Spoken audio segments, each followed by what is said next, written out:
In a grimdark world where ceramite helmets aren't handed out every sanguinala and people drop like flies after just about any minor inconvenience, Darktide has a host of surprisingly alive, well-adjusted characters. At least for these lot, unless your name is literally Wormwood Agent or Rodin Karnak, you're likely to survive long enough for players to maybe remember your name. Who the fuck is that guy? However, what if you're smart, funny, have a cool mustache, and people still have no idea who you are? Maybe you don't have the capacity to pass on your genes to 10,000 other blokes, and it turns out painting yourself blue doesn't actually make you popular or more marketable, it just makes you look like an idiot. The Loyalist Warband in Darktide is chock full of those high enough on humanity's food chain that their reputation doesn't bother them, or those whose values are so different to their peers that it doesn't matter anyway, and finally a few folks who are actively trying to prove themselves worthy, whether it's to a bloke that nobody has seen in ages or a slightly older bloke that nobody has seen in ages. It's safe to say that the addition of a penal battalion aboard the Morningstar hasn't helped an already loose sense of camaraderie. If anything, it's been transformed into a sort of tumultuous microcosm of everything wrong with shaky inquisitorial alliances.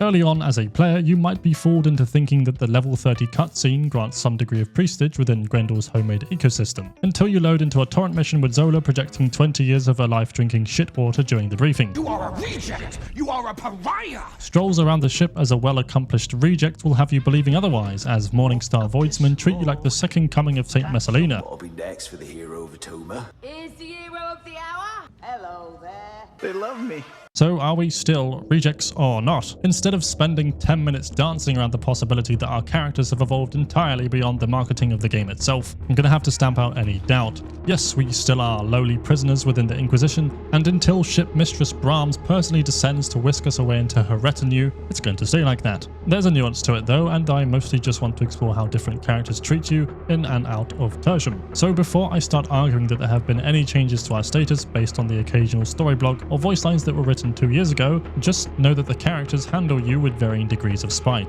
The system from which Darktide delivers its silly voice lines isn't infallible, suffering from inconsistencies and juggling factors such as level, what mission you are in, or whether you tried to cheese the Auric Storm Survivor penance or not. Okay, the last one was a lie, but you're probably quite scared for a second. There is no better example for this temperamental behavior than Explicator Zola, starting from when you save her life. Best she can do is not shoot you on sight. Fair enough. Fast forward and you're plopped into a special squad designed by Zola to stop Rodin and Rinda Karnak and their nefarious chaotic deeds. She's glad to have you there. I'm glad you're here. Presumably because you've built up some level of trust within the warband and you can be relied on where others have failed. So you beat the snot out of the twins and receive sincere acknowledgement from Interrogator Ranik. This equates to absolutely nothing since Ranik is a bit of a knoblord, while Zola's arc is put in stasis. But don't worry though, you still get to hear her during missions where she is sure to tell you how grateful she is. Kill the target, and we'll consider you a step closer to having earned your freedom. You're joking. Even after reading our beloved Explicator's 8-page diary for scraps of recognition, it becomes painfully clear that she's not the type to dish out glowing reviews, especially while she herself remains ill-famed for her stunt with the twins. Things haven't been the same since Zola went after the Karnak twins. Now discipline some people. As far as the other members of the Morningstar gang are concerned, they aren't. They don't care about us for the most part. Alas, there is still hope. This is where individual character personalities come into play. As long as you're max level, hub members will treat you one of two ways, with complete disdain You will not be missed. or friendly adulation. Existence seems so much more agreeable after our discussions. Sire Melk is the most obvious perpetrator of this behavior, acting like you're actually his friend, unless you picked one of the spicier personalities, in which case Really? This will be interesting. you'll just meet for his corpse starch pie machine when Tertium proves too much for you to handle.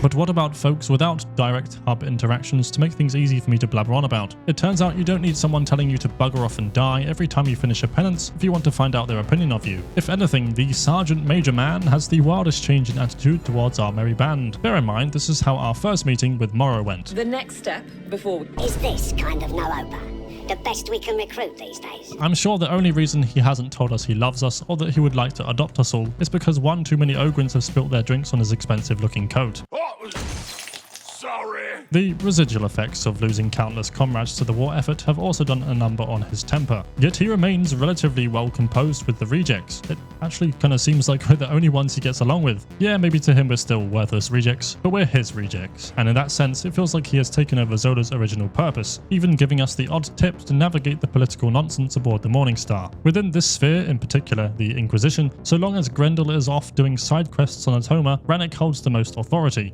Maybe it's just me, but I can't take this guy seriously at all, from his goofy, aloof tone to the way his peers treat him during missions. I believe I see an activator.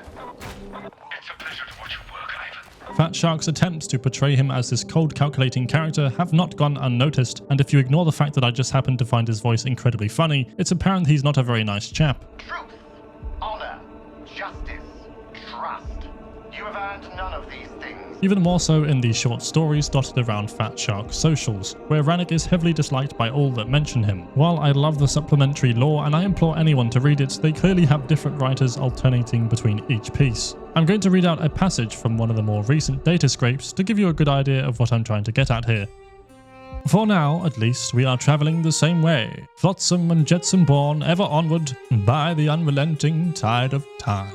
I'll give you a chance to take a guess as to whose inner monologue this is, and if you say Laszlo Cravensworth after drinking Fent blood, then you get full points. Unfortunately, that's not the case. It is, of course, disease-ridden cannibal arch-heretic Rinda Karnak. To those of you who haven't heard Rinda in-game, this is what she sounds like. For the majesty of Nurgle! Ha ha! Either Rinda is a poet in her free time, or someone didn't get the memo that she is a demented lunatic who cooks and eats people. Sure, you can be both at the same time, but that doesn't mean I'm going to take it at face value. Similar to when Zola calls us losers and lost souls in Hestia's introduction short. I'm a failure. It's not all doom and gloom though, mostly due to a new addition to the cast by the name of KX. KX might be old and desperately out of touch, only he's got a good heart, or whatever baked bean tin can runs his circulatory system nowadays. Initially debuting as a grumpy engine seer, his current attitude towards the rejects resembles an unconditional confidence in our skills, which is a breath of fresh air considering Hadron, the other tech priest running missions, summons about as much respect for us as one who believes himself superior in every way can muster.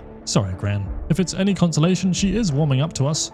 Maybe in 2050, we'll be on high-five terms. Also comforting for us, or at least myself, is knowing when it comes down to the facts, we are the main characters of this story. Or rather, those cutscenes where we held some importance aren't suddenly taken away when the voice line algorithm forgets your level 30. When Brahms addresses the entire deck of rejects and calls us the disgusting filth that we are, she's generalizing the thousands of penal soldiers aboard her family heritage, not your persona, who I have no doubt is a shining beacon of loyalty and faith.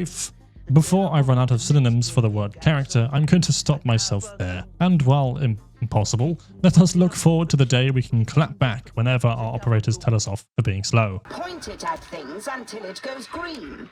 Even you can do that, can't you? Shut up!